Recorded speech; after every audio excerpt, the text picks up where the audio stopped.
Исәнмесез, эфирда яңалыклар чыгарылышы, студияда Роза Хабибуллина алга таба төп темалар турында.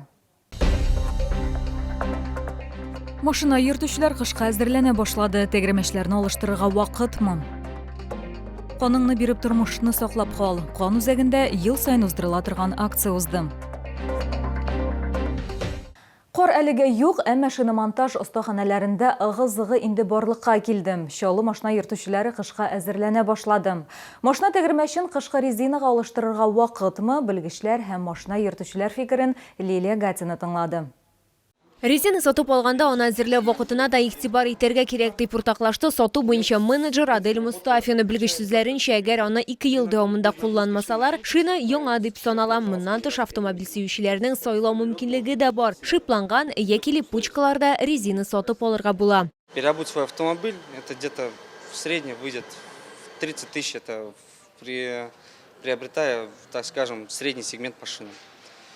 Также люди в основном предпочитают зимние шипованные шины, но в условиях городского цикла, так скажем, я бы, наверное, моя личная рекомендация, это, наверное, будет использовать липучки. Но липучки бывают, даже, скажем, правильно будет, фрикционные шины, они бывают двух типов. То есть те, которые скандинавские условия, и есть европейские условия. Александр Кузнецов стажлы машина йөртүче, руль артында ул инде 27 елдан артык. Ират сүзләренчә, җылы һава торышы инде булмаячак, шуңа күрә машинаны кышка әзерләргә вакыт ди ул. Лето уже все равно не настанет. И пока теплая сухая погода, чтобы не возиться грязью в сырую погоду с заменой, лучше сейчас заранее поменять. Әмма шауларның фикерләре төрле. Кайбер машина йөртүчеләр җәйге резинаны кышкыга алыштырырга иртәрәк дип саный. Һава торышына караймын дигән беренче шуңа удар ставлю һава торышына. Почему? Потому что шыгыр жүрүгө тоже, как говорится, аның не бит инде. Тәгәрмәчнең хакы бар дигән бит инде. Гүл җимеше түгел бит инде ул. Акча җимеше.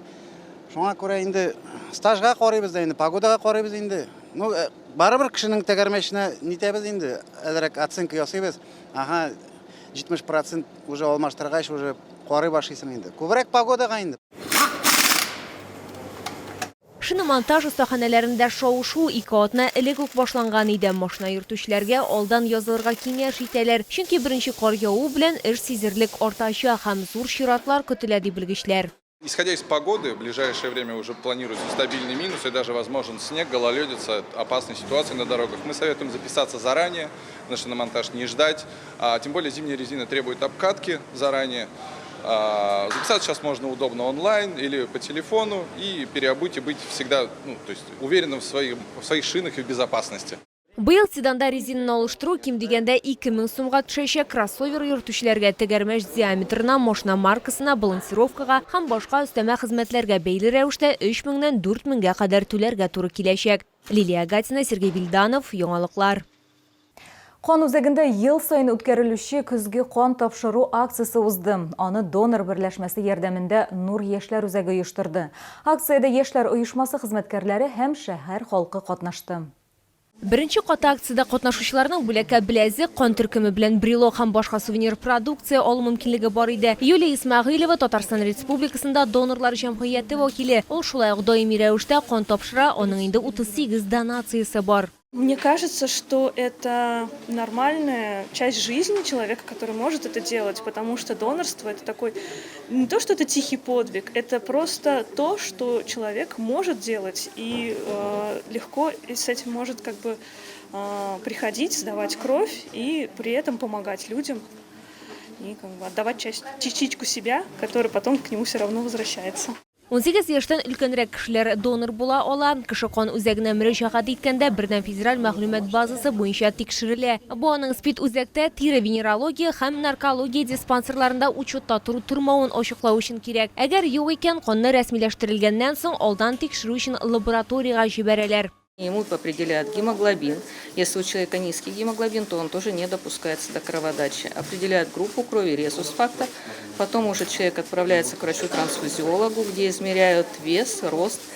Доктор проводит беседу, измеряет артериальное давление. И если все в порядке, то донор допускается до кроводачи. Шулай ук донорлар канны плазмага һәм тромбоцитларга да тапшырганнар. Бу процедуралар тагы да җаваплырак ди табиблар. Алар инде 10 минут түгел, 30 минут вакытны ала. Донорны кан алу аппаратына тоташтыралар. На сегодня для езды на тромбоциты. Тромбоциты, они нужны человеку.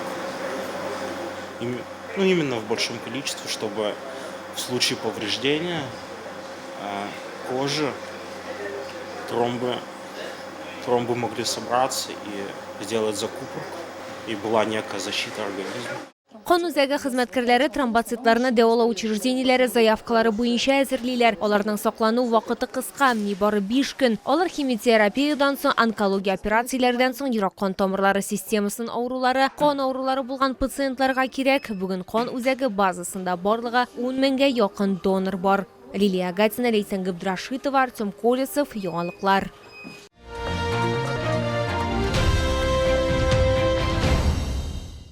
Шылыда халык ярминкәсе эшләвендә дәвам итә. Традиция буенча Россиянең күп кенә төбәкләреннән сатучылар һәм җитештерүчеләр үзенчәлекле һәм сыйфатлы товарлар, иң тәмле һәм яңа продукция, матур сезонда кием һәм башка бик күп әйберләр алып килгән. Ә иң мөһиме, барысында 32-нче комплекста Мегастрой янындагы павильонда сатып алырга мөмкин. Халык ярминкәсе гастрономик ләззәт белән тәэмин итәчәк өчен Беларусь майы йорт кызылыклары һәм затлы ит ризыклары, ерак көнчыгыш диңгез продуктлары һәм затлы сортлы балык, Камчатка крабы. Монда үләннәр һәм җиләкләр өстәлгән чәйләр дә, Сочидан хуш исле тәмләткечләр, бала чактагы кебек хәлвә, фигураны күзәтүчеләр өчен тәм-томнар, кунжут майы, салкын ысул белән ысланган горчица майы бар. Фермерлар яшелчәләрнең яңа уңышы белән сөендерәчәк. Елның салкын вакытында өске фин киемнәре, Монголиядан кашемир эшләнмәләре, стильле һәм модалы баш киемнәре җылытачак. Җәяү йөрү өчен сыйфатлы аяк киемнәре дә бар. Әгәр бәдән бизәү әйберләре һәм косметика һәркемне дә матуррак итәчәк. Тагын аш бүлмәсе өчен кирәк яраклар да сатып алырга мөмкин. Халык ярминкәсенә яхшы кәеф артыннан һәм матур әйберләр алырга өлгерегез. Суыта бара, демәк, җылырак киенергә кирәк. Чаллыда Беларусь аяк киемнәре күргәзмә ярминкәсе шәһәрдәшләребезне һәм шәһәр кунакларын сөендерүен дәвам итә. Иратлар һәм хатын-кызлар өчен ботинкалар, ярым ботинкалар, киң ассортимент беркемне дә битараф калдырмаячак. Ашыгыгыз, сезне Муса Җәлил проспекты 55Б адресы буенча көтәләр. Үзәк сәүдә үзәге элекеге балалар дөньясы бинасы. Төрле аякка сыйфатлы һәм җылы аяк киемнәре Беларусь җитештерүчеләре күргәзмәсендә төрле зәвыкка аяк киеме табарга була. Данная обувь сделана для женщин, которые ценят комфорт и удобство. И также особенно подойдут покупательницам с деформированной стопой. Эта модель славится своей герметичностью, так как подошва склеивается методом вулканизации. В задней части располагается небольшой полукаблук для разгрузки опорно-двигательного аппарата и суставов, как зачастую рекомендуют ортопеды. Күп кенә шоулар һәм шәһәр кунаклары Беларусь аяк киемнәренең сыйфатын лаеклы бәяләргә өлгергән инде. Вот мы решили сегодня мне приобрести белорусскую обувь. Я походил, она очень хорошо сидит на мне. Рекомендую всем челнинцам и приезжим приобретать эту обувь. Мягкие такие, удобные очень. Мне очень нравится. Я давно хотела таких. Белоруссия аяк киемнәрен Муса Җәлил проспекты 55Б адресы буенча алырга була. Үзәк сәүдә үзәге элекеге балалар дөньясы бинасы.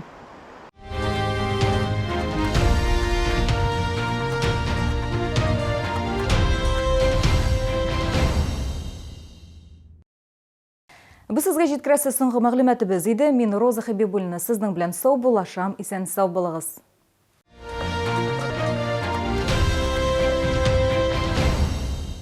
Шулы, встречай! Свежие камчатские деликатесы от производителя. Королевский лосось, красная икра, масляная. С 14 по 19 октября. ТЦ Грин, первый этаж, остановка Глобус.